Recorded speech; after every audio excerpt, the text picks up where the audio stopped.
বন্ধুরা, আপনারা দেখতে চলেছেন বোর ছাগল পালনের ওপর সুন্দর একটি প্রতিবেদন।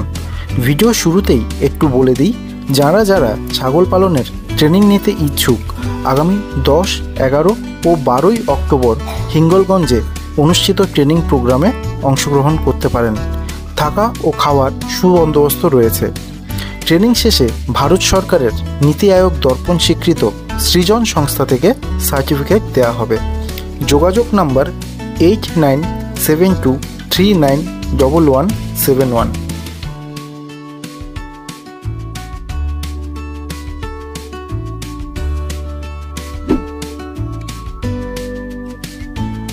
ভিডিও দেখে নেওয়া যে কোনো সিদ্ধান্ত একান্তই আপনার ব্যক্তিগত সিদ্ধান্ত। ভিডিওর মালিক আপনাকে কোনো রকম সিদ্ধান্ত নিতে বাধ্য করছে না। নমস্কার বন্ধুরা, আজকে আমি চলে এসেছি কলকাতা এয়ারপোর্টের সন্নিকটে বাঁকড়াতে। তো দেখুন, একটা বোর ছাগলের খামার এসেছে, শুধুমাত্র বোর ছাগলই আছে, আর কিছু নেই। আজ থেকে ঠিক বছরখানেক আগে আমি এখানে একটা ভিডিও করতে এসেছিলাম। এই দুটো মাত্র বাচ্চা ছাগল ছিল, সেখান থেকে তাদের এখন বাচ্চা হয়েছে দুটো করে, চারটেই রয়েছে, সুস্থ রয়েছে।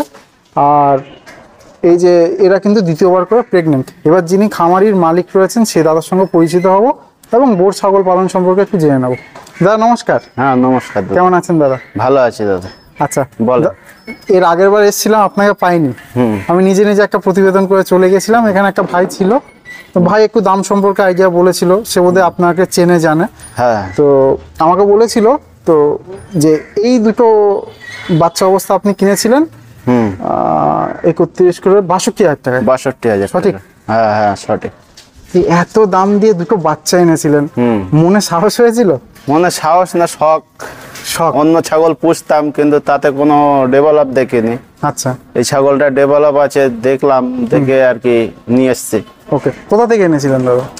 মহারাষ্ট্র, পুনে থেকে। পুনে থেকে? হ্যাঁ। আপনি গিয়ে এনেছেন না অর্ডার করেছেন? অর্ডার করে। আচ্ছা, তো মানে আরেকজনকে, মহারাষ্ট্রের একটা লোককে টাকা পাঠাতে গিয়েও তো একটা সাহসের ব্যাপার আছে। হ্যাঁ, আগাম টাকা পাঠিয়ে দিতে হয় তো। তারপরে 3-4 দিন পরে মাল পাঠিয়ে দেয়। আচ্ছা, সিস্টেমটা কি বলুন তো? আপনি ধরুন অ্যাডভান্স করলেন, হ্যাঁ, ওটা যে আসছে মানে আপনি এখান থেকে কোথা থেকে রিসিভ করবেন, কিভাবে কি করবেন? সব ওরা ডকুমেন্টস পাঠিয়ে দেয়। হ্যাঁ, মানে আসে কিসে? ট্রেনে? হ্যাঁ, ট্রেনে চলে আসে। হ্যাঁ, তারপর আপনার কোথা থেকে নিতে হয়? আমি শিয়ালদা থেকে নিয়ে আসি। শিয়ালদা অবধি আসে ওগুলো? শিয়ালদা না, হাওড়া। হাওড়া থেকে কি করে নিতে হয়? হাওড়া ওরা নামিয়ে দেয়। হ্যাঁ, ট্রেনে আর কি, যার আর কি ট্রেনের আর কি, মানে আপনার কোনো রিসিপ্ট বা কিছু দেখাতে হয়? হ্যাঁ, রিসিপ্ট দেখাতে হয়। রিসিপ্ট দেখালে মাল দিয়ে দেয়। আবার গাড়িতে করে নিয়ে চলে আসে। স্টেশনে আবার কিছু দিতে হয় নাকি? স্টেশনে ওই যারা নিয়ে আসে তাদের 100-200 টাকা বক্সিস দিতে হয়, সামান্য বক্সিস। ওকে, আচ্ছা। আর তারপর সেখান থেকে ট্যাক্সিতে করে নিয়ে আসছেন। তো বন্ধুরা, অনেকের মনে প্রশ্ন থাকে যে দাদা কি করে আনবো? তো আনার বিষয়টা আসলে আমরা যারা মানে বাইরে থেকে আনি না, তারা জানি না, এই বিষয়ে বিশেষ অভিজ্ঞতা নেই বলে আমরা ভাবি অনেক কঠিন বিষয়। দাদা যেটা বললেন তেমন কিছু কঠিন নেই। সাহসেরও দরকার আছে। সাহসের দরকার আছে। টাকাটা ছোট তো হয়ে যেতে পারে। ছোট হয়ে যেতে পারে। একটা বিশ্বস্ত প্রতিষ্ঠান থেকে নিলে। হ্যাঁ, কিন্তু এরকম হয়নি আমাদের সাথে, কিন্তু রাজস্থানের লোকের সঙ্গে আমার হয়েছে। আমারও হয়েছে। আমার একটা অন্য বিষয় হয়েছে, ছাগল কিনতে গিয়ে নয়। আমাকে মাল দেখিয়েছে এক, আর দিয়েছে আর এক। ঠিক আছে, এবার টাকা তো পাঠিয়ে দিয়েছি। যদি কিছু না বলি আমি আর কি, যদি কিছু বলি দেখা যাচ্ছে টাকাই দেবে না, আমার মাল যা দিত তাও দেবে না। ওর জন্য যা দিয়েছে মুখ বন্ধ করে নিয়ে নিয়েছে। ওকে, মানে কোয়ালিটি একরকম দেখিয়েছে, অন্য দিচ্ছে। সেটা যদি আপনি নিতে অস্বীকার করেন বলে তাহলে পাবেই না। তো বন্ধুরা, এই ভয়গুলো অবশ্যই আছে। তো বোর ছাগলের কথা আমি বলবো, আমি রাজস্থানের কথা কিছু বলছি না, যেহেতু বিষয়টা আমাদের বোর ছাগল। তো ভালো কোয়ালিটির বোর এই মুহূর্তে আমাদের পুরো ভারতবর্ষে মহারাষ্ট্রেই কয়েকটা ফার্মে রয়েছে। আর কিছু ভালো বোর রয়েছে আমাদের দেশের বাইরে, নেপালে। বাট সেগুলোরও কোয়ালিটি কেমন আমি বলতে পারছি না। বাট মহারাষ্ট্রে আমি কয়েকটা ভিডিও দেখেছি, ভালোই। তো আর প্রসেস যেটা দাদা বললেন আনার ক্ষেত্রে, দেখুন যদি সেই লোক বিশ্বস্ত হয় তাহলে আনাটা তেমন কঠিন না। উনি ওদিক থেকে তুলে দিয়ে আপনার ডকুমেন্টস দেখিয়ে আপনি ছাগল ছাড়িয়ে নিয়ে আসতে পারবেন স্টেশন থেকে। এই আচ্ছা দাদা, এগুলো কি এনেছিলেন কত বয়সে? এগুলো তো বলে দিয়েছিল 3 মাস। 3 মাস বয়স? 2.5-3 মাস এরকম বয়স। 3 মাস। আর আমিও প্রায়, আমি যা খেয়াল করতে পারছি, প্রায় 14 মাসের কাছাকাছি এগুলোকে মানে আগে ভিডিও করেছি, তখন বয়স ছিল এদের 3 মাস 14 মাস, একটু কম হবে, আর একটু কম হবে, 13 মাস হতে পারে। 13 + 3 16 প্লাস মাঝখানে আমার একটু গ্যাপ হয়েছিল, মানে 3 মাসে দাঁত এনেছে, আরো 1-1.5 মাস পরে ভিডিও করেছি। তো সব মিলে এদের কিন্তু 18 মাস, মানে 4 দাঁত হওয়ার কথা। 4 দাঁত এখনো মনে হয়নি, একটু দেখবো? হয়ে গেছে ভাই, একটু দেখাবে 4 দাঁত হয়েছে কিনা? দেখা একটু দেখা। ওকে, দেখি হিসেব অনুযায়ী বন্ধুরা 4 দাঁত 4 দাঁত হয়ে গেছে, করেনি, পুরো করেনি, হ্যাঁ প্রায় হয়ে এসছে, আর 1 মাসের মধ্যে পুরো হয়ে যাবে।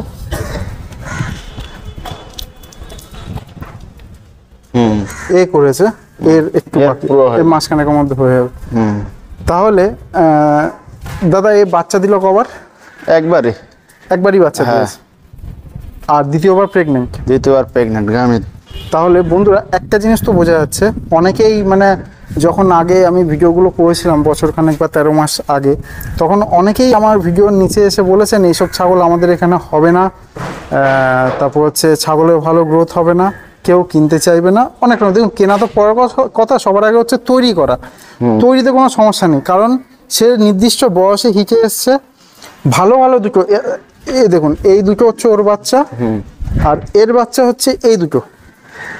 তো ভালো বাচ্চা দিয়েছে নির্দিষ্ট সময়, মাত্র 17 মাস 18 মাস বয়সে, এবং এরা কিন্তু আরও একবার বাচ্চা দেওয়ার জন্য রেডি। এরা বর্তমানে প্রেগনেন্ট, এবং বাচ্চার গ্রোথ দেখুন দাদা, এদের বয়স কত? 6 মাস করে বয়স আছে, 6 মাস করে বয়স, এবং 6 মাসে কিন্তু যথেষ্ট ভালো গ্রোথ নিয়েছে। দাদা আমি কিন্তু এর আগের বার যখন এসেছি ওই পাঁঠাটা ছিল না, পাঁঠাটা ওটাও মহারাষ্ট্র থেকে নিয়ে আসা। আচ্ছা, আমার এক বন্ধু নিয়ে এসেছিল। আমাদের দুজনারই আর কি কিছু ছাগল আছে, দুজনারই আর কি প্রয়োজনে আর কি লাগে। আচ্ছা, তো আপনি আবার ওনার কাছ থেকে কিনে এনেছেন না আপনার কাছে? না, দুজনারই আর কি এরকম সিস্টেমে আর কি আনা, মানে এনার আপনার বাড়ির কাছাকাছি? হ্যাঁ বন্ধুরা, তো দোলতলাতে, হ্যাঁ দোলতলা, তো মানে খুব কাছাকাছি। বন্ধুরা এই যে ব্রিডারটা আপনারা দেখতে পাচ্ছেন, আমি বুঝতে পারছি দাদা যেহেতু দোলতলা বলছেন কার কথা, কারণ বোর তো খুব কম লোকের কাছে আছে। দোলতলা মানে আমি এই ব্রিডারটারও কিন্তু একটা ভিডিও করেছিলাম যখন ও ছোট ছিল, ও কিন্তু অনেকটা ছোট ছিল। তো ওনাদের মধ্যে একটা আন্ডারস্ট্যান্ডিং হয়েছে যে একে আপনারা দুজনে ইউজ করুন, যেহেতু অনেক দাম। হ্যাঁ একটা বোর ব্রিডার কেনা মুখের কথা নয়, না যে সেই সহজ কথা নয়। তো সেই ক্ষেত্রে আমি এটা অ্যাপ্রিসিয়েট করি যে একটা ব্রিডার নিলাম, একই সঙ্গে দুজনেরই কাজ হচ্ছে। আচ্ছা দাদা, কিন্তু একটা সমস্যা কিন্তু হবে ভবিষ্যতে, যেটা হচ্ছে ধরুন এরই বাচ্চা আপনার ফার্মেও হবে, মেয়ে বাচ্চা ওই দাদার ফার্মেও হবে, তাদেরকে কিন্তু একার কাজে লাগাতে না। আচ্ছা, একে কাজে লাগানো যাবে না। 2 নম্বর কথা, আমাদের সে ব্যবস্থাও আছে। কিরকম? আমার আরেক বন্ধুর কাছে আর কি পাঠা রেডি হয়ে গেছে, রেডি হয়ে গেছে। তার ব্লাড লাইন আলাদা? তার ব্লাড লাইন আলাদা, ওর জন্য তো এটাকে সেল করে দেবো। আচ্ছা, এটা বিক্রি করে দেবেন? হ্যাঁ, এটাকে সেল করে দেবো। আচ্ছা, তো বন্ধুরা এটা যেটা হচ্ছে, মানে ব্যাপারটা যেটা হয়েছে যে এইখানে ধরুন দুটো মা ছাগল রয়েছে, এর যে আসল মালিক ওনার ফার্মেও আরো কয়েকটা মা ছাগল রয়েছে। তো এই ফার্মে যতগুলো বাচ্চা সবকটা কিন্তু এরই বাচ্চা, যে কারণে কিন্তু একটা ইনব্রিডিং হওয়ার ভয় আছে। সেই কারণে দাদারা চাইছেন যেন একে আউট করে দেওয়া যায়, এর মেয়েদের সঙ্গে যেন এর কোনো ইনব্রিডিং না। ওকে, আবার শুধুমাত্র এই দুটো মেয়ে ছাগল বা ওই দাদার কাছে হয়তো দুটো মেয়ে, তার জন্য একটা পাঁঠা পোষাও আসলে অনেক ব্যয়বহুল একটা ব্যাপার, যেহেতু বোর ছাগল। আচ্ছা দাদা, বোর ছাগলের খাদ্য ব্যবস্থাপনায় কি রেখেছেন আপনারা? খাদ্য ব্যবস্থা এরকম কিছু না। ওকে, এক টাইম দিই কাঁঠাল পাতা, আর কি দুপুরের টাইমটা দিই কাঁঠাল পাতা। দিনের বেলা আমার ওই পাশে আর কি গ্রাম অঞ্চল দিয়ে শস্যের কাচ্চি হয় না, ওই কাচ্চি নিয়ে আসি, ছোলার খোলা আর গমের ভুসি আর কিছু দানা জাতীয় খাবার, এই এক টাইম। ওকে, মানে বন্ধুরা কোনো আলাদা কিছুই না, আমি যা বুঝতে পারছি। গাছের পাতা খাওয়ান, দাদা হয়তো এখানে কাঁঠাল পাতা খাওয়ান, আর গ্রামে গঞ্জে হয়তো অনেকে লম্বুর পাতা খাওয়ায়। আর এছাড়া বাদ বাকি যে যা বললেন যে শস্যের কাচ্চি, মানে যেটা সর্ষে গাছ, মোট কথা হচ্ছে আমি এর আগে বহুবার কিন্তু বন্ধুরা আপনাদেরকে সর্ষে গাছ দেখিয়েছি যে খামারিরা কিভাবে খাওয়ান। অনেকে বিচালির মতো করে চপ করে খাওয়ান, অনেকে দা দিয়ে কেটে খাওয়ান, তার সঙ্গে ভুসি টুসি মাখিয়ে আর কি খাওয়ান। তো বিশেষ কোনো আলাদা পদ্ধতি নয়। তো ছাগল পালন যদি কেউ করতে চান সেক্ষেত্রে আমার যা মনে হয় যাদের অর্থ সামর্থ্য আছে তারা এইভাবে যদি অরিজিনাল বোর ছাগল রেখে করতে পারেন, সেক্ষেত্রে যারা ফার্মিংয়ের উদ্দেশ্যে ছাগল বিক্রি করবেন তারা কিন্তু এইভাবে বোর ছাগল করতে পারেন। আর যারা যারা দেখুন, এটা খুব বাস্তব কথা, সবাই তো ছাগল পালন অ্যাকচুয়ালি এফোর্ড করতে পারে না। ধরুন দেশি ছাগল আপনি করলেন, সেক্ষেত্রে দেখা যাচ্ছে তার সাথে একটা ব্রিডার রাখলেন। হ্যাঁ, কোন দেশিকে আপনি দেখাবেন, যেহেতু এর বাচ্চাগুলো বড় বড় হয়, সেই সব দেশি ছাগলগুলোকে দেখাবেন যে অন্তত 2বার বা 3বার করে বাচ্চা দিয়েছে। দাদা দেশি ছাগলের কথা বলছি, কেউ নিয়ে গেল তার ফার্মে হয়তো 10টা মা ছাগল রয়েছে, সব করে দেশি ছাগল, হ্যাঁ, তাদের জন্যই ব্রিডারটা নিয়ে গেল। হ্যাঁ, সেই ক্ষেত্রে একটা কন্ডিশন হতে হবে যে সেই মা ছাগল যেন অন্তত 2বার বাচ্চা দিয়ে দিয়েছে। পেটের ফ্রেম টেম বড় হবে, হ্যাঁ ঠিক আছে, আর বাচ্চার গ্রোথ লাইনও ভালো হবে। আমরা এটাও পরীক্ষা নিয়েছি, দেখেছি দেশির সাথে করে ভালো বাচ্চা আছে, কিন্তু দুধ দিতে হবে, দুধ দিতে হবে। দুধের কন্ডিশন ভালো না হলে বাচ্চা গ্রোথ নেবে না।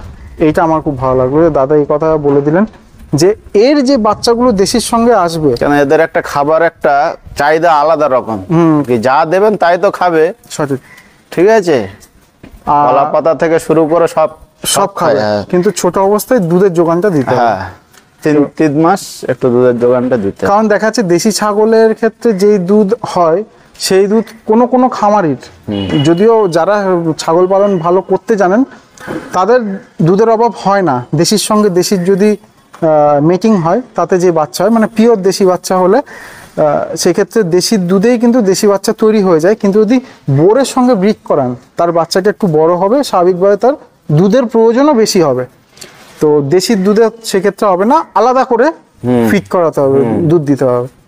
আচ্ছা দাদা, এদের বাচ্চাই একদম জেনুইন কথা বলবেন, বোরের সঙ্গে বোরের মিটিংয়ে যেই অরিজিনাল বোর বাচ্চাগুলো আসছে এদের দুধ কি পর্যাপ্ত হয় এদের মায়ের কাছে? হ্যাঁ, এদের মতন হয়, কিন্তু আলাদা এক্সট্রা দুধ দিলে গ্রোথটা আরো ভালো নাই, আরো ভালো হবে। হ্যাঁ, আরো ভালো হবে। মানে যা হয় তাতে হয়তো পর্যাপ্ত, কিন্তু অ্যাডিশনাল আমি দিতে পারলে ভালো। এবারে এরা যখন আবার খাবার ধরে নেবে, এদের গ্রোথ আবার ধরে নেবে, 1-1.5 মাস একটু আর কি গ্রোথটা কমে যায়। ওকে, তাহলে বোরের ক্ষেত্রেও যদি আপনি অ্যাডিশনাল দুধ দিতে পারেন ভালো হয়। কারণ বন্ধুরা, বোর কিন্তু দেখুন কিছু কিছু ছাগল মানে তার নির্দিষ্ট জাতের জন্য বিখ্যাত। ব্ল্যাক বেঙ্গল ছাগল যেটা আমাদের দেশি ছাগল, সেখানে অধিক বাচ্চা উৎপাদনের জন্য বিখ্যাত, একসঙ্গে 4টে করে 5টা করে পর্যন্ত বাচ্চা দেওয়ার রেকর্ড আছে। সেরকম জাকরানা বা বিটেল এরা কিন্তু অধিক দুধ উৎপাদনের জন্য বিখ্যাত। সেরকম বোর ছাগল দ্রুত মাংস উৎপাদনের জন্য বিখ্যাত। তো এক একটা ছাগলের এক একটা বিশেষত্ব রয়েছে। তো আপনি একটার মধ্যে সব কোয়ালিটি চাইবেন পাবেন না। আপনার পারপাস অফ গোট ফার্মিং, এটা মানে কিসের জন্য আপনি গোট ফার্ম করছেন এটা আপনাকে বুঝতে হবে। তো সেদিক থেকে বোর ছাগল খুব ভালো। আবারও বলছি, বোর ছাগল খুব ব্যয়বহুল একটা ফার্মিং। সেই ক্ষেত্রে আপনাকে যেটা করতে হবে, যদি আপনার কাছে অর্থ সামর্থ্য যথেষ্ট থাকে, দাদার মতো এরকম সব পিওর বোর ছাগল রাখতে পারেন, যাতে কোথাও ক্রস হওয়ার ভয় না থাকে। সেই ক্ষেত্রে যার যার বোর ছাগল লাগবে, একদম অরিজিনাল বোর, ঝপাং করে আপনাকে কল করবে। কারণ তার হাতে অপশান কম অরিজিনাল বোর ছাগল খোঁজার। নয়তো সে বোম্বে মহারাষ্ট্র থেকে আনতে হবে, তার থেকে ভালো যে পশ্চিমবঙ্গের আবহাওয়ায় বড় হয়েছে এরকম ছাগল আমি নেব, সবারই এটাই একটা থাকবে। তো যে অরিজিনাল বোর ছাগল নিয়ে করতে চান, দাদার মতো এরকম 3-4টে মা ছাগল নিয়ে এসে শুরু করে, আজকে দেখুন না দাদার কতগুলো হয়ে গেছে, 1 বছরে এখন বেশ কয়েকটা কিন্তু দাদার ছাগল হয়ে গেল। 4টে বাচ্চা, 2টো মা, 6টা, একটা ব্রিডার, 7টা ছাগল হয়ে গেল 1 বছরে। এবং সামনের বছরে কিন্তু এটা মাল্টিপ্লাই হবে, আরো বাড়বে, ডবল হয়ে যাবে। তো একটু সময় দিতে হয় ছাগল পালনে, একটু ধৈর্য ধরতে হয়। আর যাদের ক্ষেত্রে অর্থ সামর্থ্য কম, যে আমি পুরোপুরি বোরের ওপর করতে পারবো না, খুব ভালো, কোনো অসুবিধা নেই, আপনি ব্ল্যাক বেঙ্গল ছাগলের জন্য একটা ব্রিডার নিয়ে যাবেন, ঠিক আছে? সেক্ষেত্রে দেখা যাচ্ছে আপনার ব্ল্যাক বেঙ্গলের সঙ্গে যে বাচ্চাগুলো আসবে তাদের ওয়েট গেন অনেক ভালো হবে, খুব তাড়াতাড়ি মাংস উৎপাদন করতে হবে। কারণ বোর ছাগলের যে জেনেটিক্সটা বাচ্চাটা পাবে, বোর ছাগল একটু আগেই বললাম, এর বিশেষত্ব হচ্ছে দ্রুত মাংস উৎপাদন করা। আপনি খুব তাড়াতাড়ি বাচ্চাগুলোকে বাজারজাতকরণ করতে পারবেন, ব্যাপারীর কাছে বেচতে পারবেন। তো সবাইকে অনেক ধন্যবাদ জানিয়ে, দাদাকে অনেক ধন্যবাদ জানিয়ে ভিডিওটি আজকের মতো এখানেই শেষ করছি। অনেক ধন্যবাদ দাদা।